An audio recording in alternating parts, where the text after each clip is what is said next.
Yung ating pag-uusapan ngayon ay pagkahaba-haba pong tanong ito at naghati po kami ni Brother Gomer sapagkat ito ay 13 tanong. Sabagay yung iba dito hindi mangangailangan ng mahabang sagot. Pipilitin at susubukan natin na matapos po ito. At yung pong ating title na nandyan, yan po yung mismong nagtanong sa atin. Yan ang ilagay po natin sa title ngayon. So, pinadala po ito kay Brother, ano nga yung binati mo kayo na? Nano Junior. Siya po ang nagpasa po nito na pinapatanong daw sa atin nitong si Persinet B. Minay. Sabi niya, Brother Johnson, Llamas Amikan, sabi ng kaibigan ko, napakisagot po sa PNM ang katanungan niya at sana daw mapansin. Ito po ang katanungan niya po. Ito ang aking mga pangunahing katanungan sa inyo kung masasagot ninyo. Yan ang sinabi ni kapatid na Minay. Una, simula kay Adan hanggang kay Jose. Meron bang nabanggit na Sabat? Umiiral na ba ang Sabat noong kapanahunan nila? Yan yung tanong. At makapapansin po natin mga kapatid, ang question number 1 hanggang 6 ay Brother Gomer, no? So, bahala nang tumagot dito si Brother Gomer. At mamaya naman dun sa number 7 hanggang sa natitira ay akin naman. Pero pagkatapos nun ay pwede po natin i-review yan. Brother Gomer, bakit kaya ganyan ang kanyang tanong? Okay, ang tanong Brother Johnson, simula kay Adan hanggang kay Jose, meron bang nabanggit na Sabat? Okay. So kung yung letra por letra po na Sabat ang inyo pong gustong malaman kung meron bang nabanggit, wala po tayong mababasa na Sabat mula kay Adan at kay Jose. Ang mababasa po natin ay ikapitong araw, no? At alam po natin na sa Biblia, yung pong ikapitong araw ay yun po yung Sabat. Paano po natin nalaman na yung ikapitong araw ay yan yung Sabat? Sapagkat ito ay binanggit ng ating Panginoon sa Exodo 20, ang talata ay 8. Ang sabi po rito ay ganito, alalahanin mo ang araw ng Sabat upang ipangilid. So makikita po natin dito, bago binanggit itong alalahanin mo ang araw ng Sabat, ay binanggit na rin po ito sa chapter 16. No? Pero gusto nating ipapansin na sa verse 9, ang sabi niya sa Exodo 20 verse 9, 6 na araw na gagawa ka at iyong gagawin lahat ng iyong gawain. Tapos sa verse 10, ito po yung maliwanag na kina-qualify nito kung anong araw yung araw ng Sabat. Ang sabi rito, ngunit ang ikapitong araw ay Sabat sa Panginoon mong Diyos. So, dito sa talatang ito sa verse 10, ang sabi niya, ang ikapitong araw ay Sabat sa Panginoon mong Diyos. At kung babalikan natin yung tanong, ang sabi niya simula kay Adan hanggang kay Jose, meron bang nabanggit na Sabat? Yung Sabat hindi nabanggit. Pero yung ikapitong araw ay nabanggit. At ang sabi dito sa talatang 10, yun daw ikapitong araw, yun pala yung Sabat, Brother Johnson. So maliwanag na yung Sabat ay umiiral na. No? Mula pa kay Adan. Kasi ang Sabat o yung ikapitong araw, tingnan po natin, ay nandito po sa Genesis 2, ang talata ay 1 hanggang 3. Ganito po ang ating mababasa sa talatang ito. Iiksian ko lang yung pagsagot, Brother Johnson, kasi mahaba ito. Baka hindi natin matapos. No? O bibilisan na lang natin. Ang sabi dito sa Genesis 2, Puno at nayari ang langit at ang lupa at ang lahat na nantatanaw sa mga yaon. At nang ikapitong araw ay nayari ng Diyos ang kanyang gawang ginawa. At nagpahinga sa ikapitong araw sa madlang gawa niyang ginawa. At binasbasan ng Diyos ang ikapitong araw at kanyang ipinangilin sapagkat siyang ipinagpahinga ng Diyos sa madlang gawang kanyang nilikha at ginawa. So dito maliwanag mga kapatid, sa Genesis 2 pa lang, meron na pong ikapitong araw. At itong ikapitong araw na ito ay tinawag ng Diyos na ito yung Sabat. So meaning, talagang umiiral na po itong ikapitong araw o yung Sabat doon pa lamang sa panahon ni Adan. Kasi nga, kung hindi umiiral nito, abay lalabas, 6 na araw lang ang isang linggo.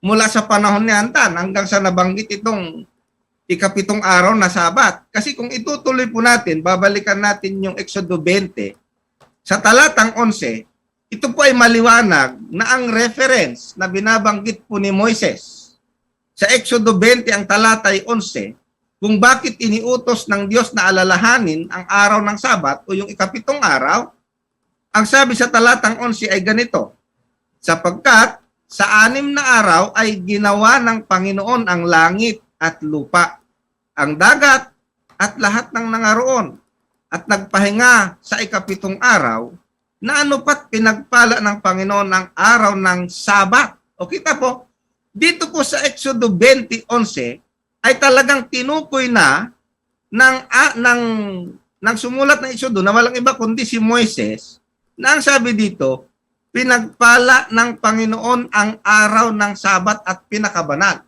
Ano bang araw yung pinagpala ng Diyos doon sa Genesis? Ito po yung ikapitong araw.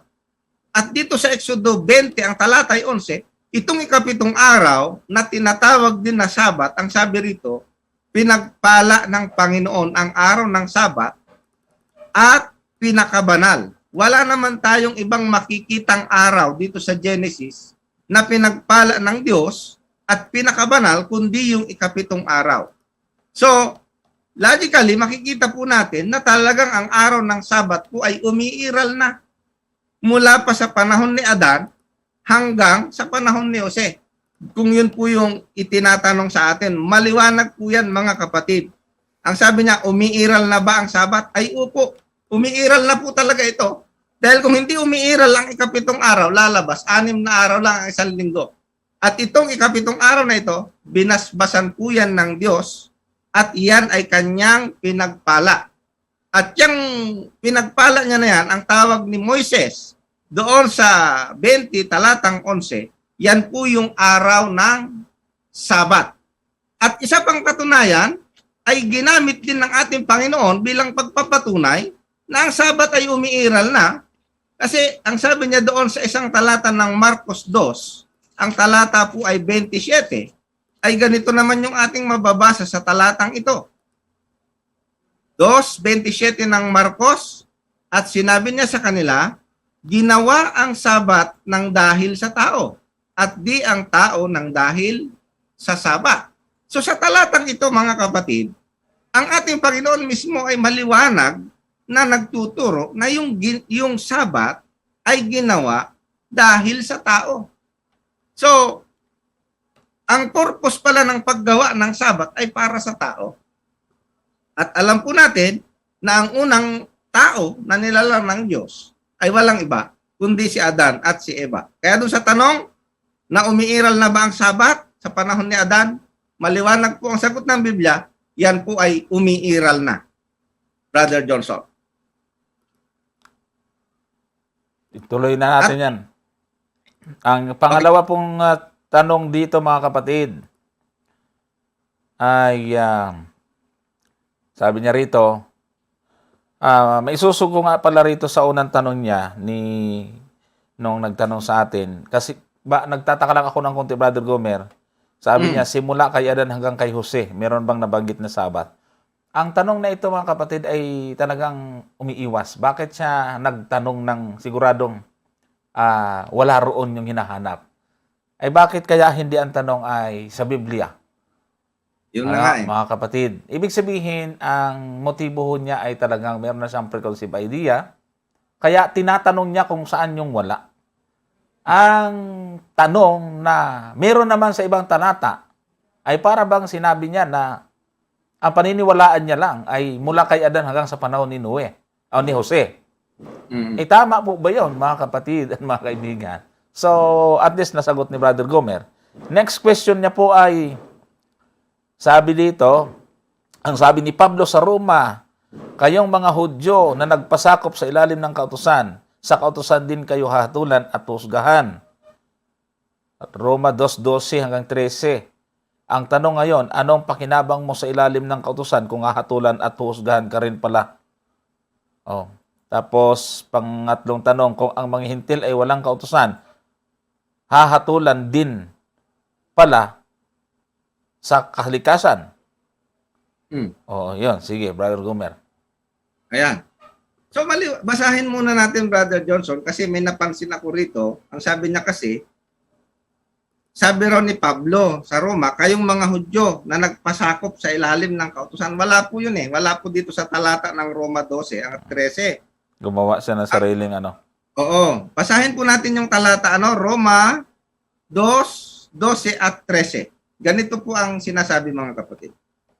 Sapagkat ang lahat ng nangagkasala ng walang kautusan ay mga papahamak din naman ng walang kautusan. At ang lahat na nagkasala sa ilalim ng kautusan ay sa kautusan din sila hahatulan. So maliwanag po yung pagkakabanggit ni Apostol Pablo. Ang sabi niya, tingnan po ninyo, gusto kong ipapansin sa inyo, mga kapatid. Kasi kung hindi nyo masyadong titingnan yung talatang ito, nakaka-confuse. Pero kung inyo pag-aaralang mabuti, maliwanag yung ibig sabihin ni Pablo. Pansinin po ninyo ha. Sapagkat ang lahat ng nangagkasala, okay, nang walang kautusan. Parang illogical, Brother Johnson, hindi ba?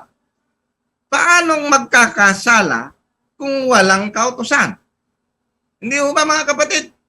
Ang sabi ng unang Juan 3:4, ang kasalanan ay pagsalangsang sa kautusan.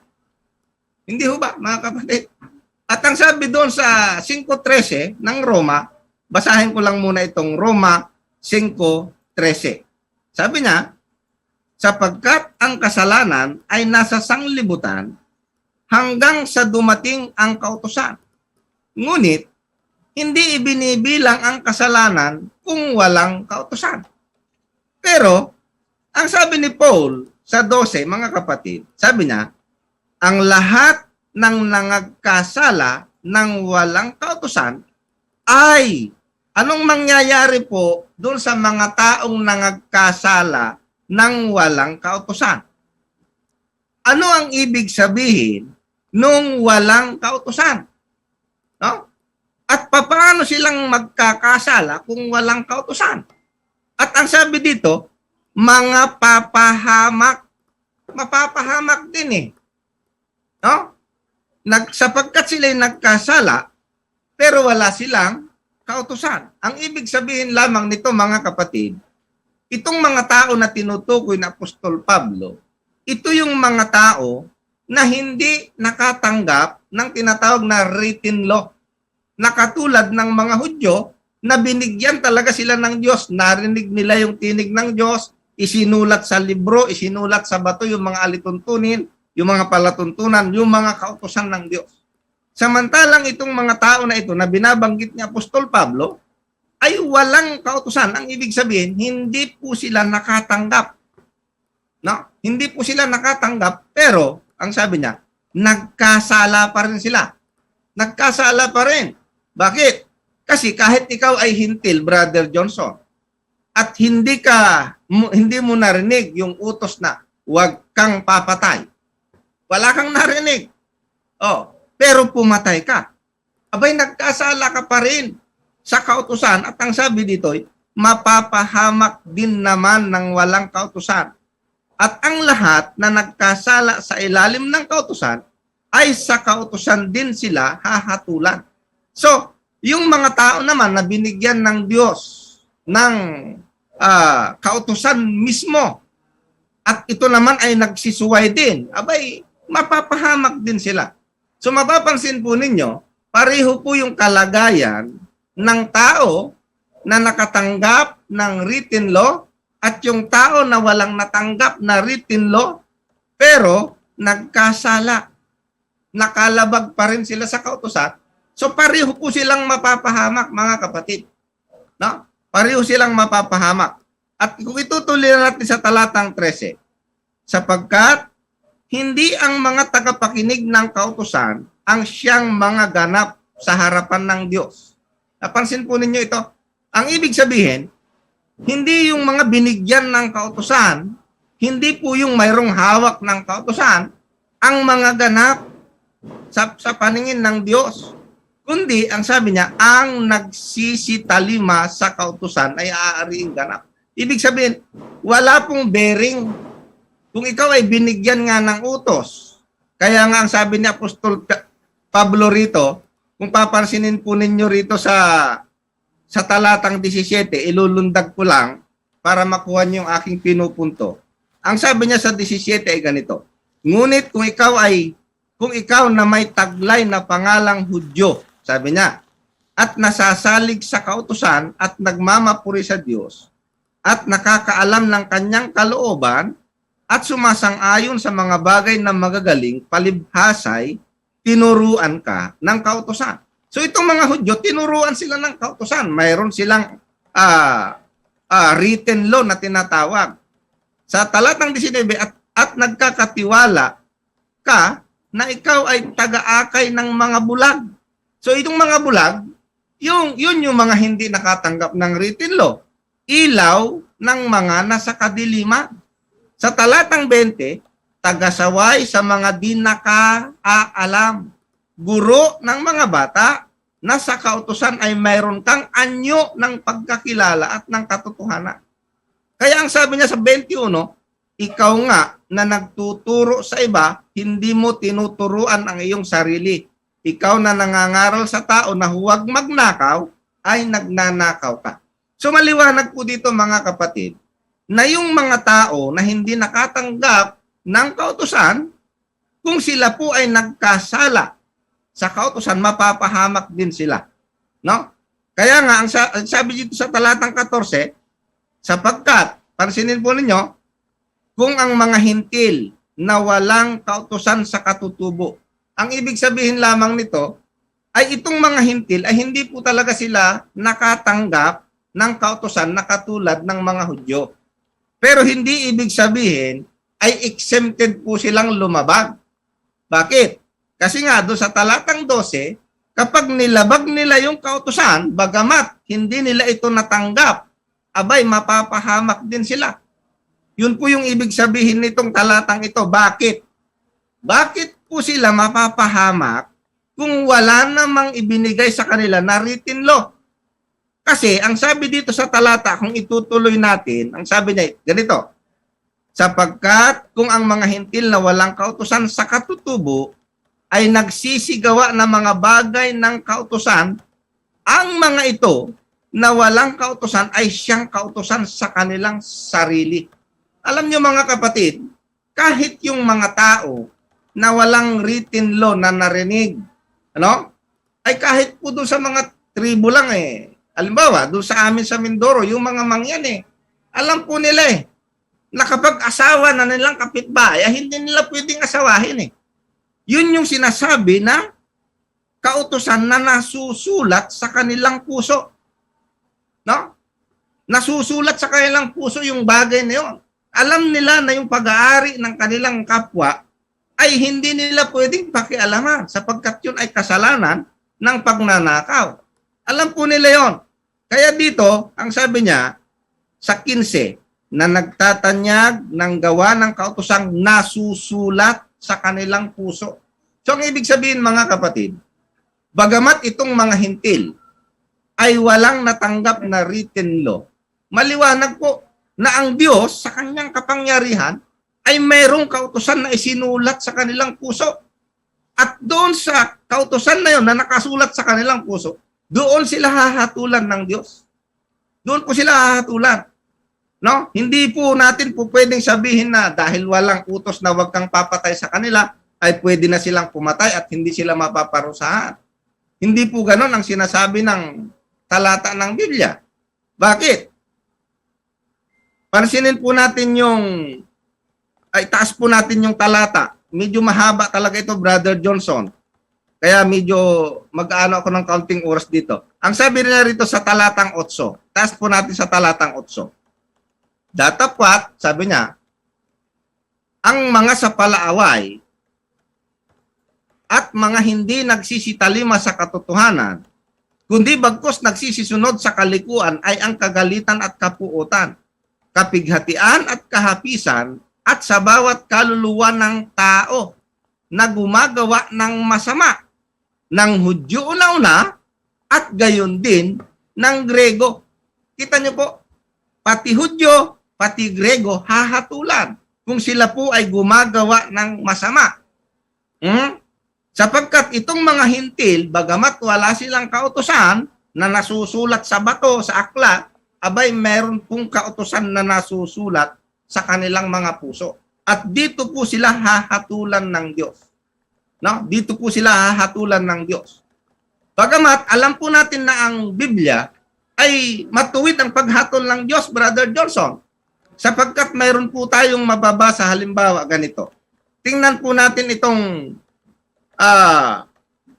sa Mateo 11, ang talata ay umpisa natin sa talatang 20. Nais kong ipapansin po sa inyo ang talatang ito. Sapagkat ang Diyos ay justice. Justice po ang Diyos.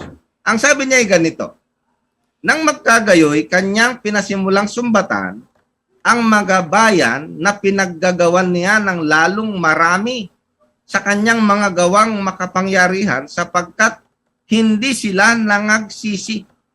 Ang sabi niya sa talatang 21, sa aba mo, Corazin, sa aba mo, Bethsaida.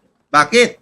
Sapagkat kung sa Tiro at sa Sidon sana ginawa ang mga gawang makapangyarihan na ginawa sa inyo, malaon na dising nangagsisi na, may mga damit na magaspang at abo. Sa talatang 22, ngunit sinasabi ko sa inyo na higit na mapagpapaumanhinan ang Tiro at ang Sidon sa araw ng paghuhukom kaysa sayo. Nakita niyo po ito? Ang sabi dito ng Panginoon, yung comparison. Itong Corazin, itong Bethsaida, nakakita po ito ng gawa ng ating Panginoong Hesukristo, subalit hindi sila nagsisi. Kaya ang sabi niya rito, mas matindi yung magiging parusa nitong mga ito kaysa doon sa taga-Tiro at sa Sidon. Bakit? Abay kung sa Tiro at sa Sidon ginawa, abay ang sabi baka sila'y nagsisi at nagdamit na ng magaspang na abo. Ang sabi rito. Ang sabi pa sa 23 ay ganito, at ikaw, Capernaum, magpapakataas ka baga hanggang sa langit, ibababa ka hanggang sa Hades. Sapagkat kung sa Sodoma sana ginawa ang mga makapangyarihang gawang sa iyo'y ginawa, ay nanatili sana siyang hanggang sa araw na ito.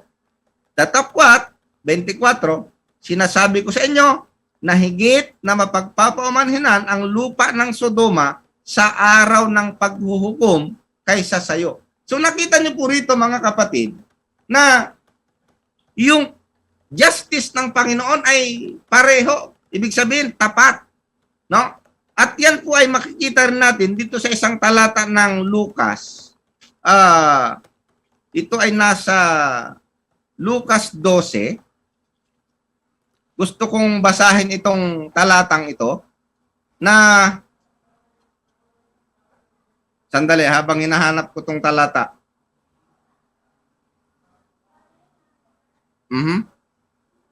Ito sa talatang 46. Yan. Lucas 12:46. Pansinin po ninyo ito. Ang Panginoon ng aliping yaon, sabi rito, ay darating sa araw na di niya hinihintay at sa oras na hindi niya nalalaman. At siya'y babaakin at isasama ang kanyang bahagi sa mga ditapat. Sa verse 47, at yaong aliping nakakaalam ng kalooban ng kanyang Panginoon at hindi naghanda at hindi gumawa ng alinsunod sa kanyang kalooban ay papaluin ng marami. Pansinin po ninyo ha. Yung alipin daw anya na nakakaalam ng kalooban ng Panginoon at hindi naghanda. Ang sabi rito ay papaluin ng marami. Datapwat sa talatang 48, datapwat ang hindi nakaalam at gumawa ng mga bagay na karapat-dapat sa mga palo ay papaluin ng kaunti. Nakita po ninyo, no? At sa sino mang binigyan ng marami, ay marami ang hihingin sa kanya. At sa sino mang pinagkatiwalaan ng marami, ay lalo ng marami ang hihingin sa kanya. So makikita po natin kung babalikan po natin yung Roma 2, ang talata ay 12 at 13. Ito po yung sinasabi ni Apostol Pablo sa bagay na ito, na ang lahat ng nagkasala ng walang kautusan, mapapahamak din sila ng walang kautusan. At yung mga nagkasala naman, na binigyan na mismo ng kautusan, ay lalong mas matindi ang parusa nito, Brother Johnson, sapagkat sila mismo ang tumanggap sa kautusan, subalit hindi nila ito sinisunod. At ganun din naman yung mga hindi tumanggap, pero sila ay karapat-dapat na hatulan kasi nga, nagkasala din sila. Yun po yung ibig sabihin lamang nitong Roma 2 na ito, mga kapatid.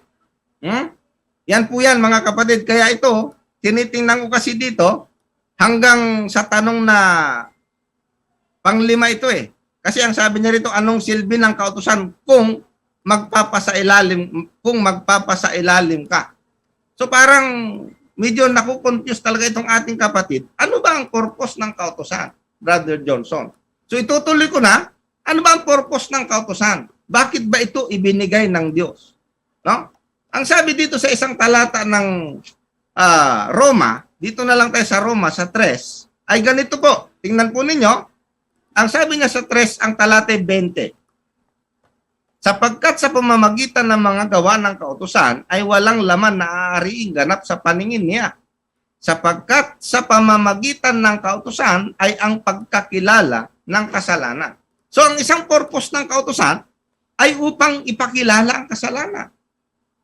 Ang ibig sabihin, hindi natin malalaman na kasalanan pala ang magnanakaw unless na sinabi ng kautusan, huwag kang magnanakaw.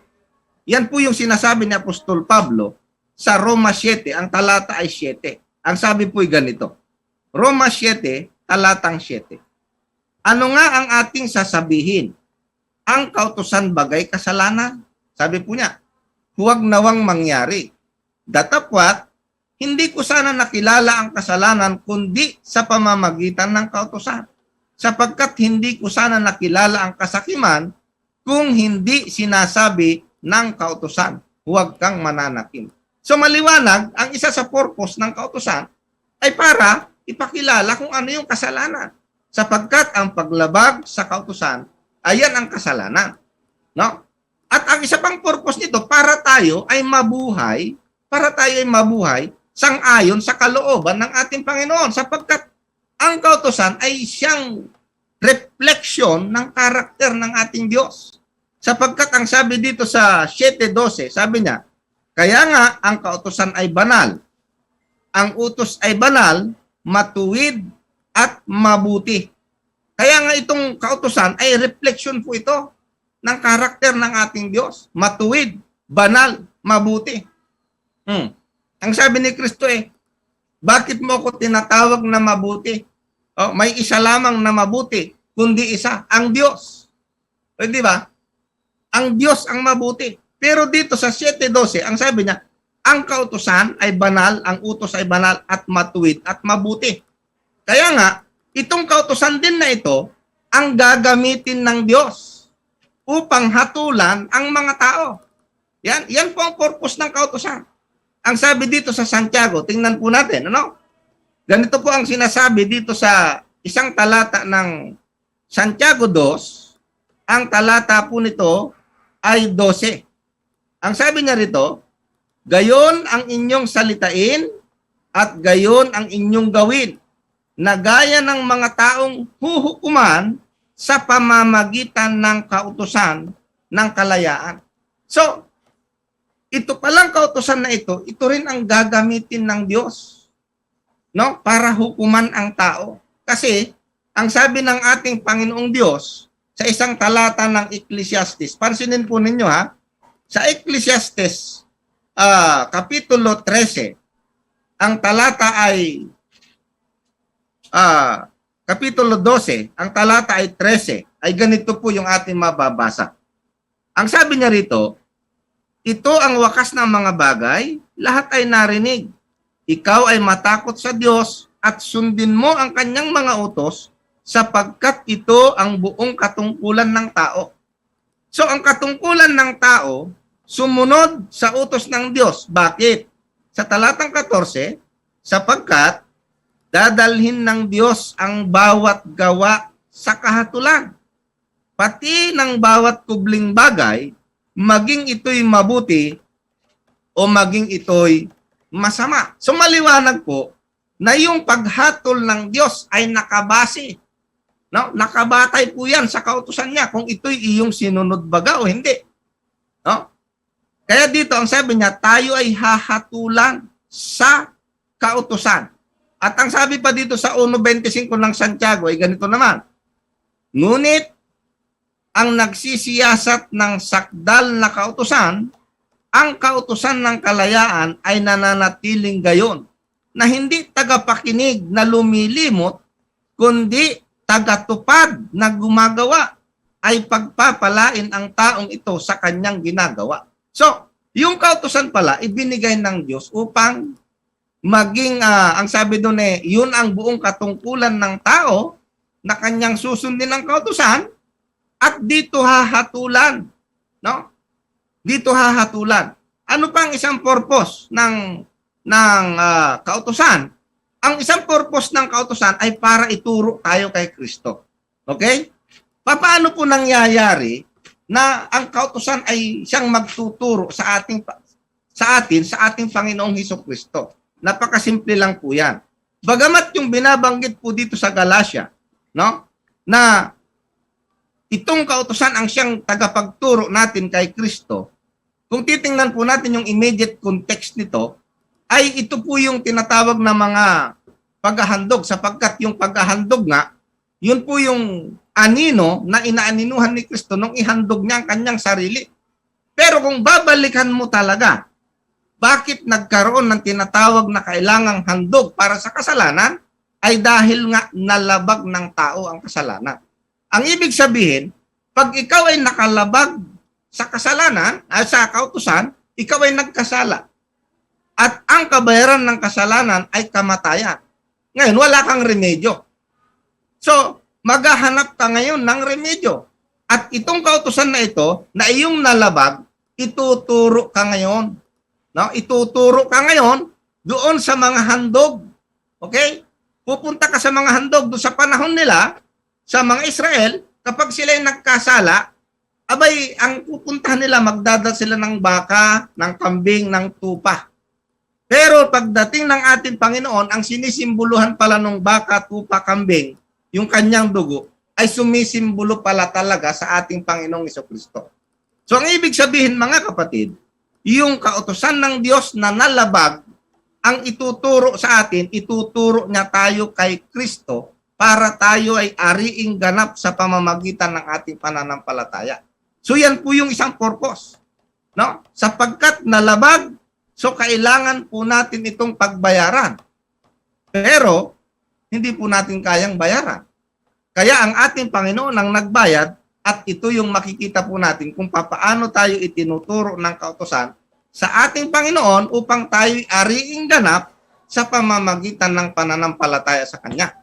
Ngayon, kung sa pamamagitan ng pananampalataya sa Kanya tayo aariing ganap, ay bakit hahatulan tayo sa ating mga gawa? Napakasimple lang po kung babalikan po ninyo. Sapagkat nga ang sabi niya, hindi yung tagapakinig ang aariing ganap, kundi yung sumusunod. Hindi ko kasi ibig sabihin na ikaw ay sumasampalataya, hindi ka susunod. Ang nagpapakita na ikaw ay talagang sumasampalataya sa ating Panginoon, ikaw ay sumusunod. Ganun lang po kasimple yun. Oh, kapag ikaw ay patuloy na sumusuway, ito po pagpapakita na hindi ka talaga sumasampalataya sa Panginoon. Ang sabi po dito sa isang talata ng Hebreo, sa 5, pansinin po ninyo, sa Hebreo 5, ang talata po ay 9. Umpisahan natin sa 8. Hebreo 5, ang talata ay 8. Ang sabi niya ay ganito, bagamat siya ay anak, ang ating Panginoon, gayon may natuto ng pagtalima sa pamamagitan ng mga bagay na kanyang tiniis. At nang siya ay mapaging sakdal, ay siya ang gumawa ng walang hanggang kaligtasan sa lahat ng mga nagsisitalima sa kanya. So ito po yung maliwanag dito mga kapatid.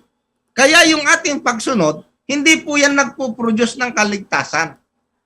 Yan po yung dapat nating maintindihan. Ang nag-produce ng ating kaligtasan ay ang ating Panginoon. Pero bilang pagpapakita na tayo ay talagang sumasampalataya doon sa ginawa ng ating Panginoon, abay kailangan nating ipakita na tayo ay sumusunod talaga sa Kanya. Ito po yung pagpapakita na talagang tayo ay totoong sumasampalataya sa ating Panginoon. So siguro sa puntong yan, Brother Johnson, ewan ko kung mayroon pa ba, ay yun na yun, number 5. At itong number 6, itutuloy ko na ba, Brother Johnson? Sige. Yan. Ito namang number 6, ang sabi dito, anong sinasaad sa Galatia 3 hanggang 12, ipaliwanag nga ninyo sa akin ng teksto. Ayan. Basahin po natin yung Galatia 3. Maiksi lang naman ito. Ang sabi niya dito sa 3 Gs. Basahin po natin Galatia 3 Gs. Sabi niya rito, sapagkat ang lahat na sa mga gawang ayon sa kautusan ay nasa ilalim ng sumpa. Sapagkat nasusulat, sinusumpa ang bawat tao, ang bawat hindi nananatili sa lahat ng mga bagay na nasusulat sa aklat ng kautusan upang gawin nila. Sa talatang 11, maliwanag nga na sino man ay hindi inaaring ganap sa kautusan sa harapan ng Diyos, sapagkat ang ganap ay mabubuhay sa pananampalataya. Sa talatang 12, at ang kautusan ay hindi sa pananampalataya, kundi ang gumaganap ng mga yaon ay mabubuhay sa mga yaon. Sa talatang 13, ituloy ko na. Sa sumpa ng kautusan ay tinubos tayo ni Kristo na naging sumpa sa ganang atin, sapagkat nasusulat, sinusumpa ang bawat binibitay sa punong kahoy. So anong sinasabi dito ni Apostol Pablo? Katulad din po nung ating ipinapaliwanag kanina, mga kapatid. Ang pagsunod sa kautusan, hindi po ito yung mag-aaring ganap sa tao. Bakit po? Bakit hindi mag-aaring ganap sa isang tao yung kanyang pagsunod sa kautusan? Sapagkat, ang sabi nga ng Biblia, lahat ay nangagkasala. Ang ibig sabihin, lahat po ay nakalabag sa kautusan. At kung ikaw ay nakalabag na sa kautusan, ano ang remedyo mo? Ano ang magiging kalagayan mo kung ikaw ay nakalabag na pagkatapos mong malabag ang kautusan? Ano pa ang gagawin mo? Wala ka nang magagawa. Ito po yung punto na sinasabi ni Apostol Pablo na lahat ng lumabag sa kautusan nasa ilalim na ng sumpa. No? Nasa ilalim na po yan ng sumpa. Kaya nga, kapag ikaw ay nasa ilalim ng sumpa, dahil nga nilabag mo yung utos, abay kailangan mo ng manunubos. Kailangan mo ng tagatubos. Yun po yung ibig sabihin nun. Hindi ibig sabihin na, halimbawa, ako po'y nagnakaw. No? Minsan sa buhay ko, halimbawa, ako'y nagnakaw. Di nagkasala na ako sa kautusan. Pero mula nung huli akong nagnakaw, hindi na ako nagnakaw ulit hanggang sa ako'y mamatay. Ano? Yung bang pagnanakaw ko na ginawa ko napatawad na dahil hindi na ako nagnakaw. Yun po yung ibig sabihin nito, mga kapatid, na yung pagsunod mo sa kautusan, pagkatapos mong labagin, ay hindi po yan mag-aaring ganap sa'yo. Kailangan mo ng manunubos para yung kasalanan mong nagawa ay kailangan yun mabayaran ng kamatayan ng ating Panginoong Jesucristo. Yun po yung ibig sabihin. No? Kaya, sabi niya sa talatang 11, kaya sa talatang 10, sabi niya, sapagkat ang lahat na sa mga gawa ng kautusan ay nasa ilalim ng sumpa. Nasa ilalim talaga tayo ng sumpa. Bakit? Wala namang nakasunod nga eh. Yun ang problema. At pagkatapos makalabag ng tao, wala na siyang magagawa pa. Kundi umasa lamang sa isang paraan, yun yung biyaya ng Diyos. Kaya ang sabi dito, maliwanag nga na ang sino man ay hindi inaaring ganap sa kautusan sa harapan ng Diyos. Ang ibig sabihin, kung ikaw ay naging manlalabag sa dating buhay mo, kahit anong gawin mo pang pagpapakabait, no? Kung wala yung pagbibigay ng Diyos sa kanyang anak at namatay, walang pag-asa ang tao. Yan po ang ibig sabihin po nito, mga kapatid. Pero hindi ibig sabihin, ito po yung dapat nating maunawaan. Hindi ibig sabihin na nung napako na ang ating Panginoon, nung namatay na ang ating Panginoon, yung bang kautusan, nawala na. Nawala na ba yun? Hindi na umiiral. Kasi kung ganoon po ang mangyayari, tingnan po ninyo ano. Kung ang kautusan ay nawala na, noong ang ating Panginoon ay namatay na, at siya ay nabuhay na magulit, umakyat na sa langit, wala nang kautusan. Yan tanong, saan ngayon tayo tinutubos ni Kristo? Yung mga henerasyon ngayon na nandito. O, hindi ba? Saan tinutubos ni Kristo yung mga tao ngayon kung hindi na umiiral ang kautusan mula nang siya'y mamatay? O, kung ang kautusan na huwag kang magnanakaw ay hindi na umiiral nung namatay ang Panginoon, ay di ibig sabihin, wala nang tutubusin si Kristo sa ilalim ng sumpa ng kautusan.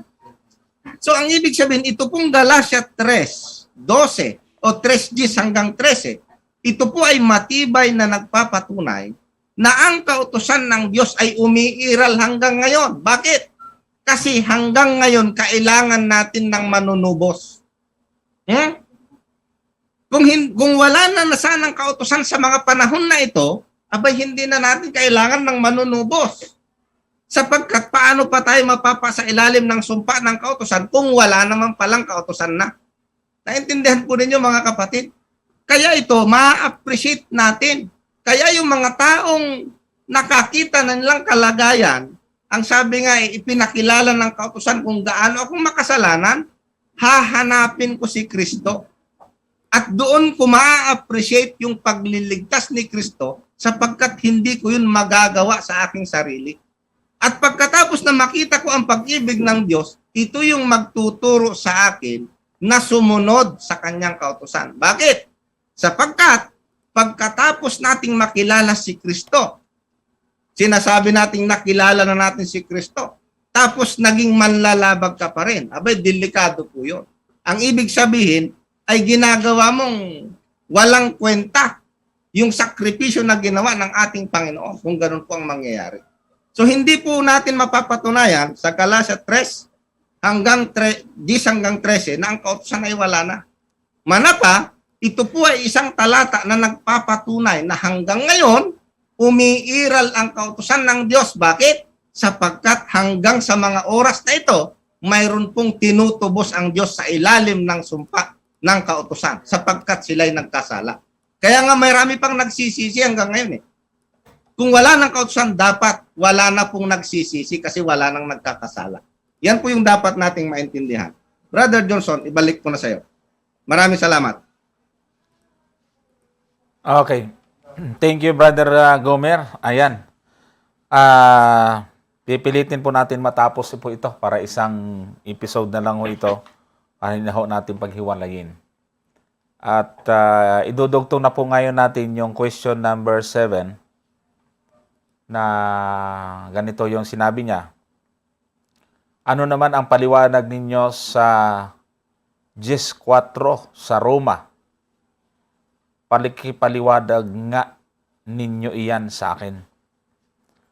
Siguro ay magkakilala sila, kaya may tiwala siya sa kanyang paniniwala o kaya ay yung kanyang pagtatanong ay para bagang komportable siya sa kanyang paniniwala. So, kapatid na nagtatanong, na ipaliwanag ni Brother Gomer yung una pong mga niyo tanong mula question number 1 hanggang number 6.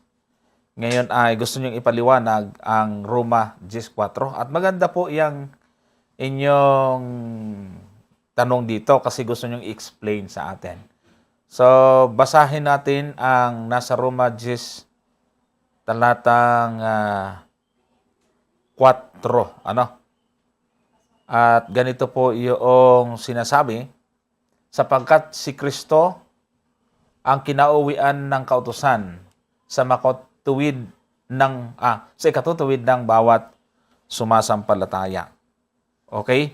So dito makikita ho natin mga kapatid yung talata na si Kristo ang kinauuwian ng kautusan sa ikatutuwid ng sumasampalataya. Ano po ang ibig sabihin na si Kristo ang kinauuwian, mga kapatid? Hindi po nangangahulugan yan na kung nabasa natin yung kinauuwian ay wala na ang kautusan.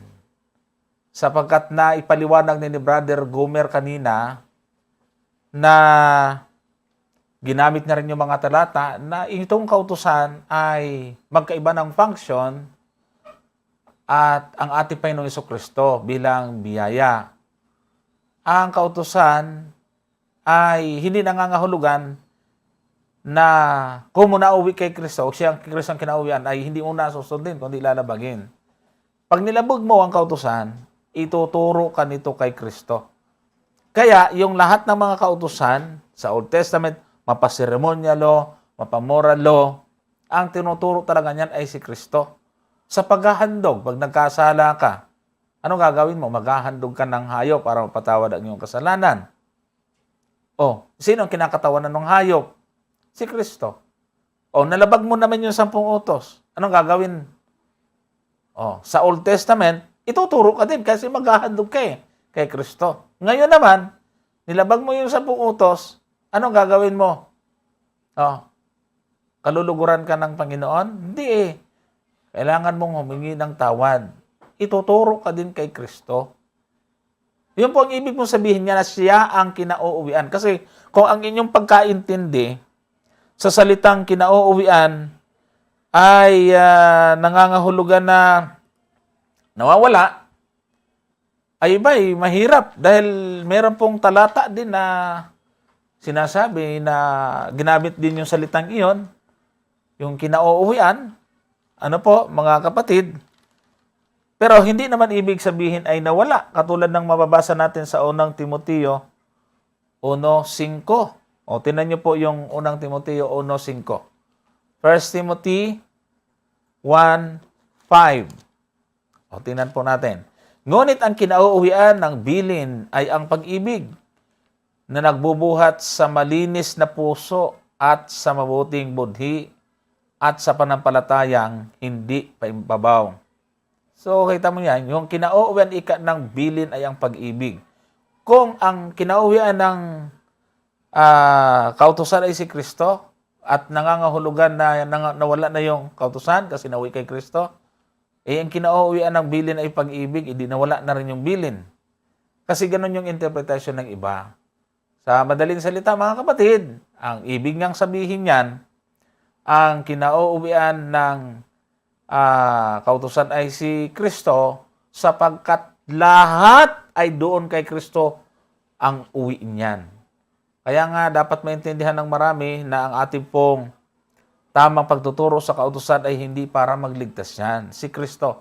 Yan ho ay paalala at saway ng Apostol Pablo doon sa mga tao na lalo yung mga Hudyo, yung mga Judaizer na yan, na ang tinitingnan nila para mag-aring ganap sa kanila ay ang kautusan. Wali yun, sapagkat ang nag-aaring ganap ay si Kristo.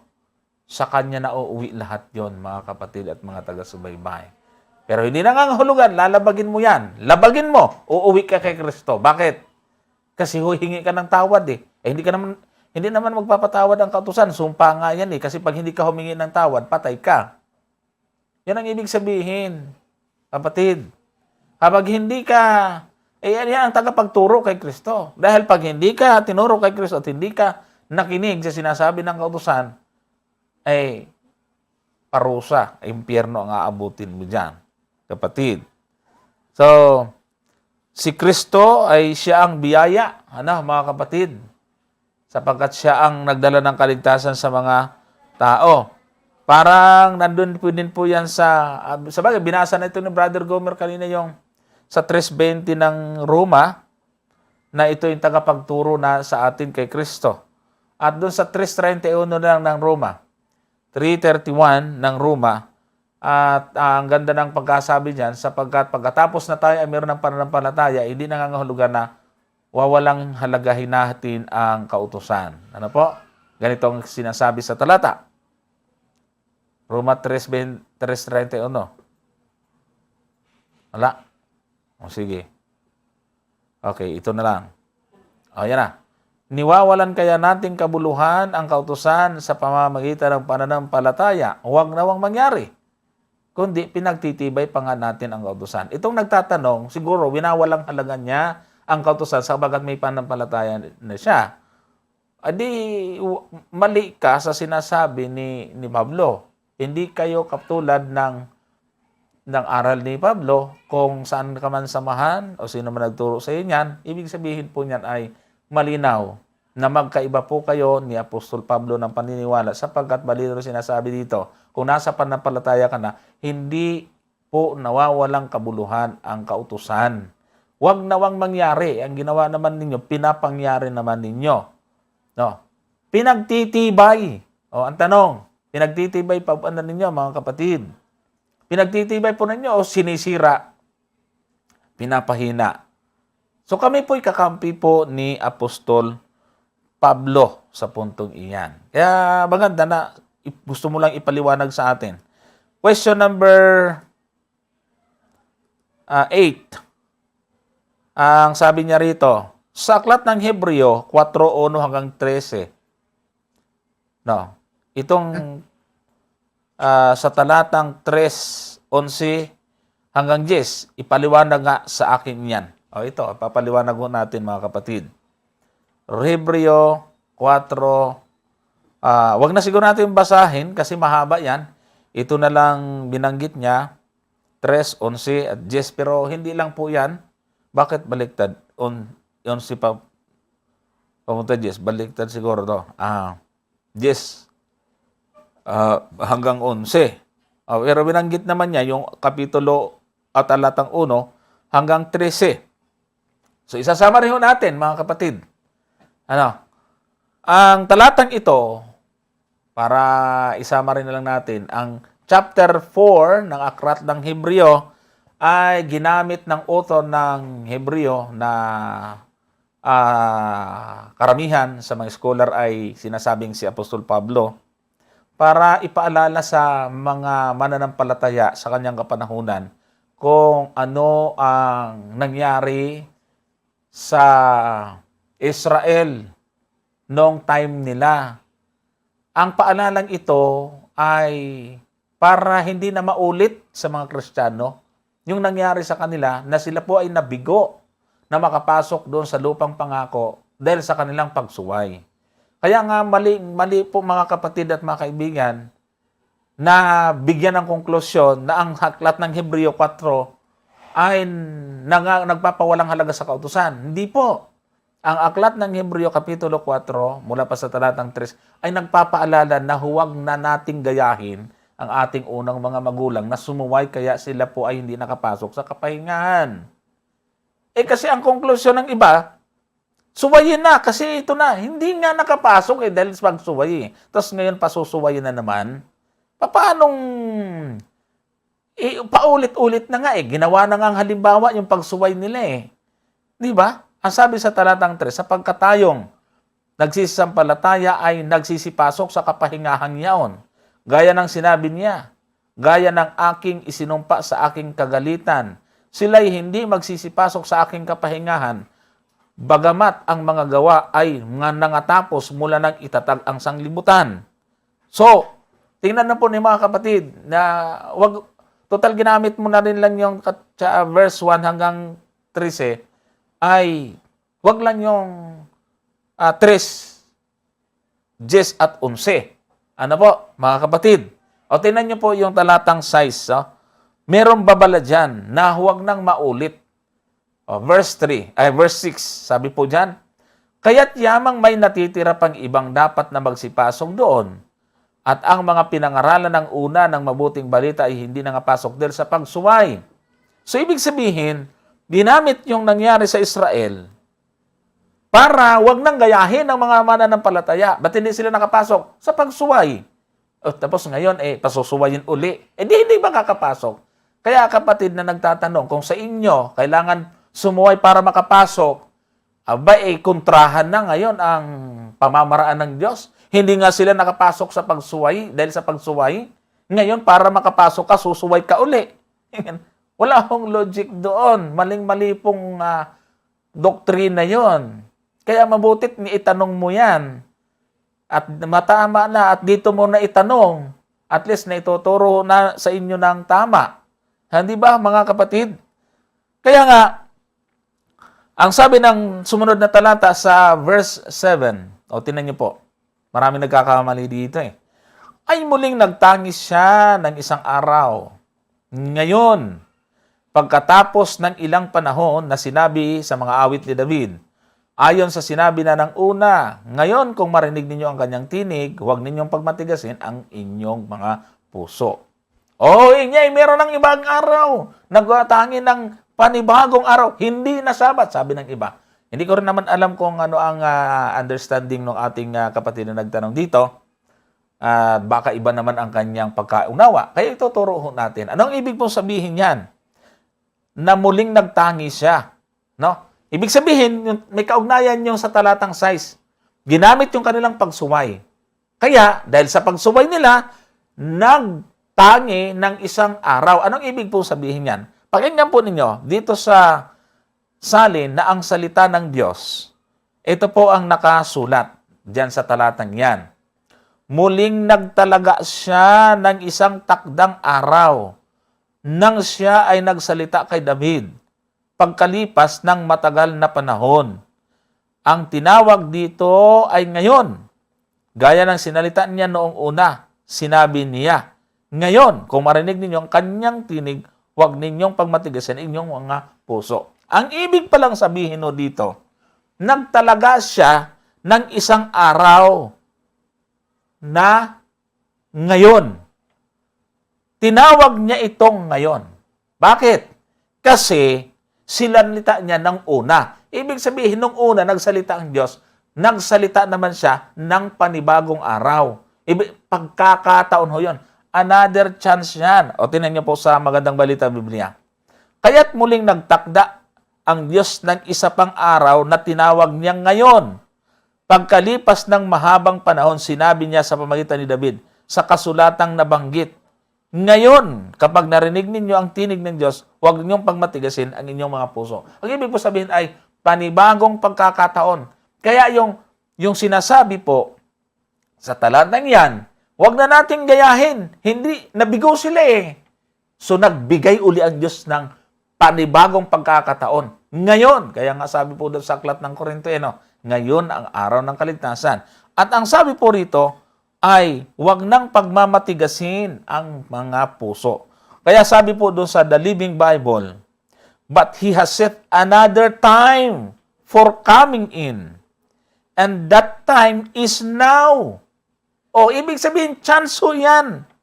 He announced this through King David long years after man's first failure to enter, saying in the words already quoted, today, when you hear Him calling, do not harden your hearts against Him. So, yung ibig sabihin, mga kapatid, yung announcement na now ay paalala na huwag nang gayahin ang pagsuway nila ngayon, noon. But this time, ibig sabihin, huwag nang pagmatigasin ang puso. Bakit? ang titigas ng ulo nila noon, kaya hindi sila nakapasok. Kaya kung meron kayong nag-i-interpret kayo na ng Hebreo Kapitulo 4, na sumuway na, ay nako, naulit lang. Binigyan na nga ng panibagong pagkakataon kasi masuwayin. Ngayon, pasusuwayin uli. Maling-mali ho mga kapatid. Kaya nga, tingnan natin yung, sabi mo, 10 hanggang 11, ay isama na natin yung 9. O basahin mo natin yung 9. Sabi po dyan, may natitira pang isang pamamahinang sabat ukol sa bayan ng Diyos. Kasi nga, na sinuway nila nung una. O anong payo? Talatang 10. Sapagkat pumasok sa kanyang kapahingahan, ay nagpahinga naman sa kanyang mga gawa, gaya ng Diyos sa kanyang mga gawa. O hindi ang linaw, ang sabat nga dito binabanggit eh. Kasi pag pumasok ka sa kapahingahan, sabi diyan, magpapahinga ka rin gaya ng Diyos. Ano bang ginawa ng Diyos? Nang ikapitong araw, nagpahinga siya. Ipinangilin niya yan. Gagayahin ika natin yan. O, di ba? O, talatang 11, binanggit niya pa ito eh. Sabi po diyan, magsipagsikap nga tayo ng pagpasok sa kapahingahan niyaon upang huwag marapa ang sinuman ayon gayong halimbawa ng pagsuway. Pero ang marami ngayon, suwayin natin kasi baka hindi tayo makapasok. Sumuway ho ang Israel kaya hindi sila kapasok. Kasi baka ang pagkaintindi nyo, kahit sumusunod sila, hindi pa rin sila nakapasok. Mali. Kaya hindi sila nakapasok dahil dami po nilang mga paglabag na ginawa paulit-ulit sa Diyos. So, ganun po yun mga kapatid at mga taga-subaybay. Okay. Ngayon, ang next niya ay yung number 11 ay ano naman sinasaad sa 57:20 ng Isayas. Meron ba kayong paliwanag sa siping ito? Ay, siyempre meron. Babasahin natin. Ay, Isayas, sundan agad. 57 verse 20. Yan. Pag nandiyan na sa tanong, ayun, hanapin na yung talata. 57 verse 20 ng Isayas. So, tingnan ho natin. Ngunit ang masama ay parang maunos na dagat sapagkat hindi maaring humusay at ang kanyang tubig ay umaalimbukay ng burak at dumi. And simple po. Kung sa inyo walang paliwanag, sa amin meron. Siguro meron din sa inyo. Maganda po inyong tanong at request. Ibig po sabihin dyan, ang dali-dali naman maliwanag ko yan eh. Yung masama ay parang maunos na dagat. Ibig sabihin yung taong masama, magulo. Pag maunos na dagat, hindi payapang dagat, maalon. Ganon ang buhay ng masama. Sapagkat hindi maaring humusay. Magulo nga eh. At ang kanyang tubig ay umaalimbukay. Di ba ganon ang unos? Ganon ang dagat. Pag maalon, umaalimbukay. Maalon eh. Samantalang kung kalmada niyan, mapayapa. Ganon ika ang buhay ng masama. Kaya nga nag-aalok siya ng kapayapaan. Ibalik natin sa verse 19. Tingnan nyo. Sa talatang 19. Aking nililikha ang bunga ng mga labi. Kapayapaan sa kanya na malayo at sa kanya na malapit, sabi ng Panginoon, at aking paggagalingin siya. O yan ang alok. Nag-aalok ang Panginoon ng kapayapaan kasi sa kasamaan, walang kapayapaan. Para siyang dagat na maalon, umaalimbukay, malikot. Kaya nga ang ganda ng pagkasabi sa magandang balita Biblia eh. Sa talatang 20, ngunit ang masasama ay tulad ng dagat na laging maalon. Walang pahinga sa buong panahon, mga burak at putik, buhat sa ilalim ang iniaahon. So, kita mo na? Kaya nga sabi ng talatang 19, bibigyan ko ng kapayapaan ng lahat. Maging nasa malayo o nasa malapit man, aking pagagalingin ang aking bayan. Okay, so ang sunod pong tanong ay yung nasa number 9 pala yun, Number 10, Mateo 11:28. Sa teksto niyan, ano ang pagkaunawa ninyo at ipaliwanag? Maganda. Sige. Yan, pag napindot ko, pakitingnan ang teksto para ma-prepare na agad. Mateo 11:28. magsiparito sa akin kayong lahat na nangapapagal at nangabibigat ang lubha at kayo'y aking papagpapahingahin. So, sabi niya, ano ang pagkaunawa? Pagkaunawa ho natin dyan. Si Kristo nga, kinauwian nga ng kautusan di ba? Wala tayong ibang mapapagkuhanan ng kapayapaan kundi kay Kristo.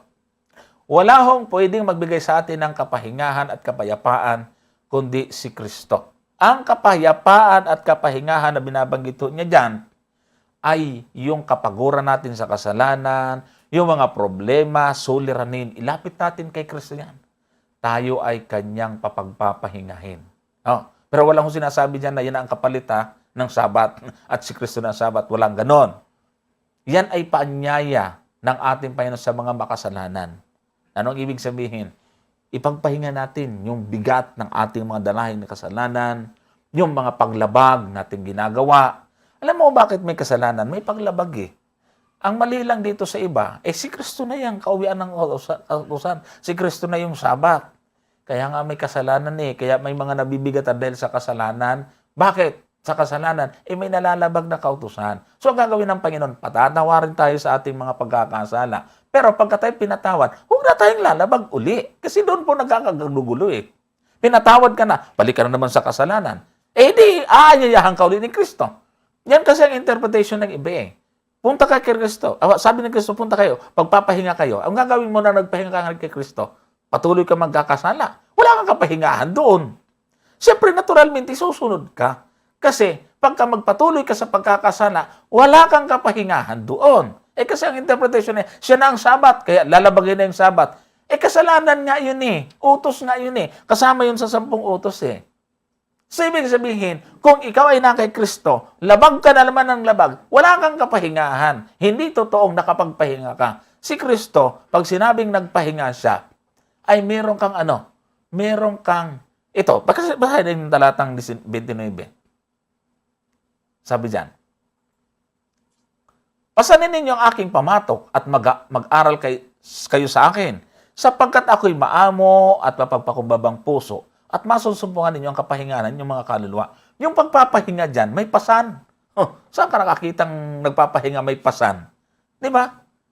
Para kay magpahinga kay Kristo, hindi yung wala ka nang gagawing utos. May pasanin ka.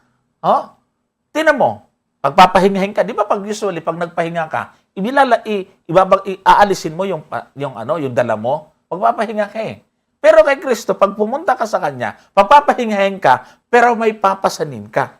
At yung pasan-pasahan mo yun ay magiging kapahingahan. Magiging kapahingahan habang pasan. Ibig sabihin, lahat ng nakay Kristo ay titigil sa pagkakasala, subalit sabi ng Panginoon, kung ako inyong iniibig, ay tutuparin ninyo ang aking mga utos. Ang akala kasi ng iba, kung nakay Kristo ka na, wala ka nang gagawin. Kuya-kuya-kuy ka na lang. Walang kung sa Bible, mga kapatid. Hindi po tama yan. No? Tingnan nyo. Yung sunod niyang tanong, 12:8 ng Mateo, sino ang tinutukoy sa sipi na ito at kanino ang nakasalalay ang kapahingahan? 12:8. Oy. Kala pa ba basic? Sapagkat ang anak ng tao ay Panginoon ng Sabat. Sabi, sino ang tinutukoy sa sipin ito? Si Kristo.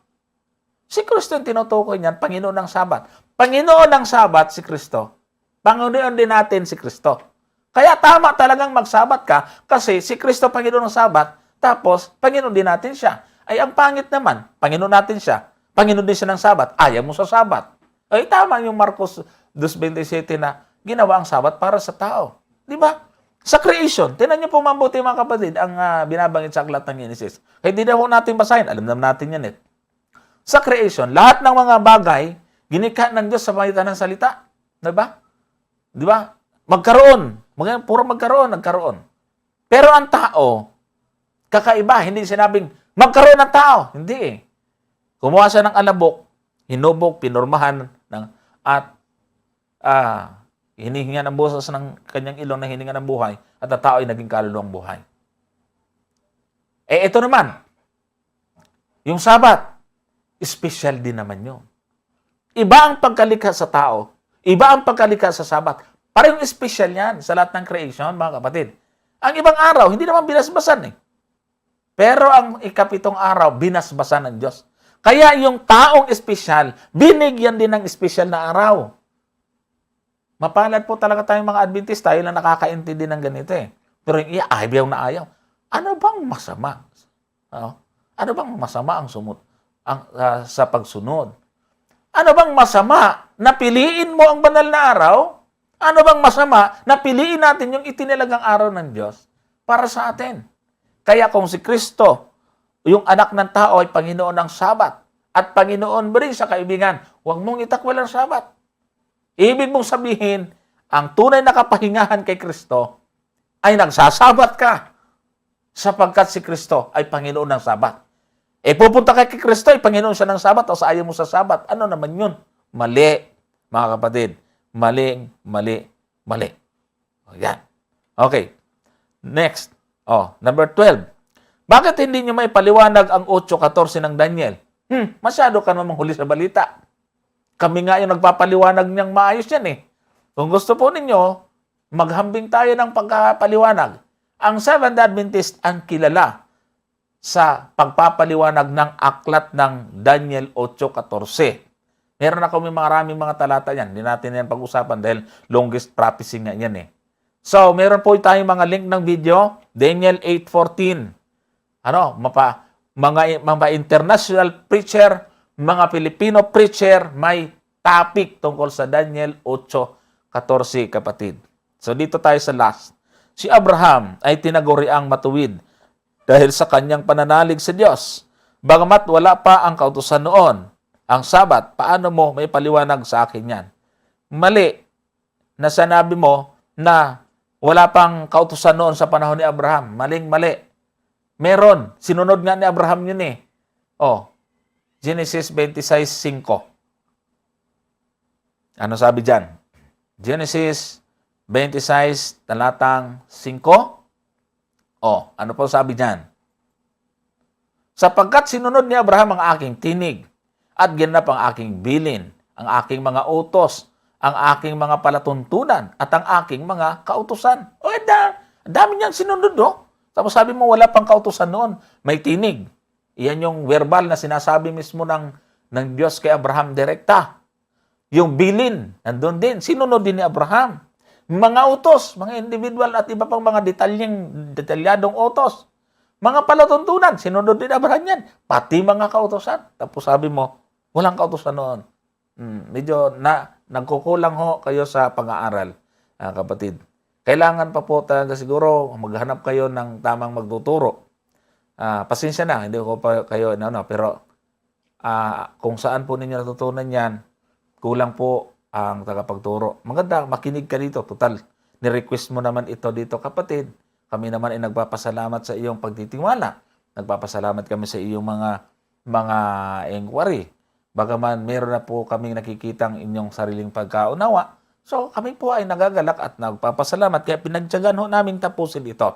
So hindi mali nasabihin mong walang kautusan noon. Anong susundin ni Abraham kung walang kautusan?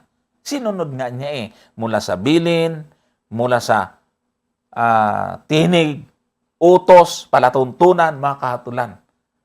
Sinunod po ni Abraham yan. Paano Sabat? Ikasama dyan sa kautusan yan.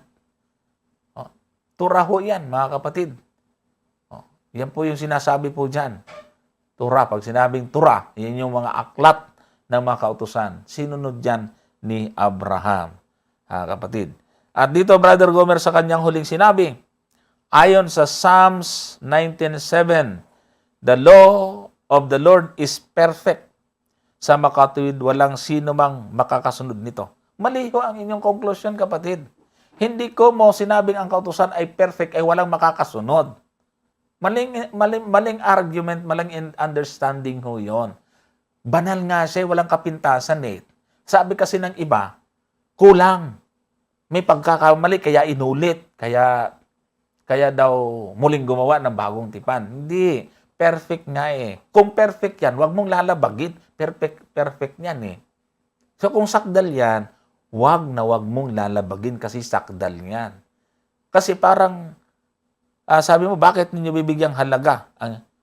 Bakit hindi mo bibigyang halaga? Perfect nga. Sakdal yan eh. Tapos hindi bibigyang halaga. Bakit ninyo bibigyang halagang ika-4 na utos at ang siyam? Bakit ninyo bibigyan halaga ang ika-4 na utos at ang siyam ay minor na lang? Wala namang ganun, kapatid. Hindi po nangahugan ang siyam ay minor. Hindi po. Ayaw nyo lang ng sabat, kaya yun ang aming dinidiin palagi. Pero hindi nangangahulugan, mas mabigat at mas mahalaga sa amin ang sabat at yung pumatay ay pwede na. Walang ganun. Kapatid, yan ho kasi ang inaayawan ninyo. Kaya yan ang aming dinidiin ng husto. At balita rin namin yung tanong, bakit ayaw nyo sa sabat, yung iba gusto nyo? Ganun naman yung diwa dito, Brother Gomer eh. Tama. Akala niya, yung sabat pinahalaga natin, yung iba hindi. Kasi ang kanila pong totoong ginagawa dito, mga kapatid, gusto yung siyam. Ayaw lang ng sabat. Kami pantay-pantay, kaya nga 10 utos eh. Kung totoo yung sinasabi po ninyo na binibigyan namin ng mas halaga yung sabat at minor lang yung iba, sana itinuro namin 1 utos, hindi 10. 10 utos nga. Bagaman hindi lang 10 sinusunod natin ha. Kung ibig ninyong masunod ang kautusan, alin sunod sa bilang simula sa una hanggang 10 kautusan, wala kayong lalaktawan. Wala naman talaga eh. Kayo nga ang mayroong nilalaktawan. Ang unang utos, huwag kang magkakaroon ng ibang Diyos. Gusto niyo yan.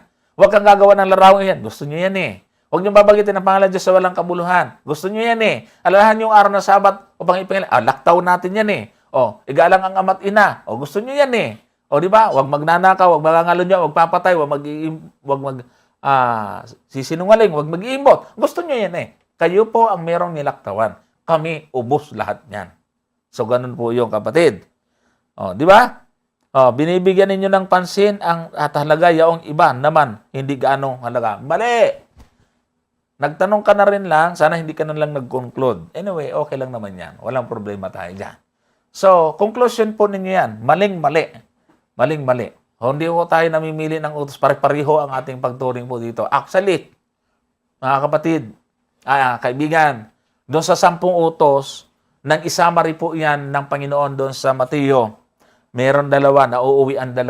Ang unang utos na may nagtanong sa ating Panginoon sa 19 ng Mateo, may nagtanong, alin ang dakilang utos sa kautusan?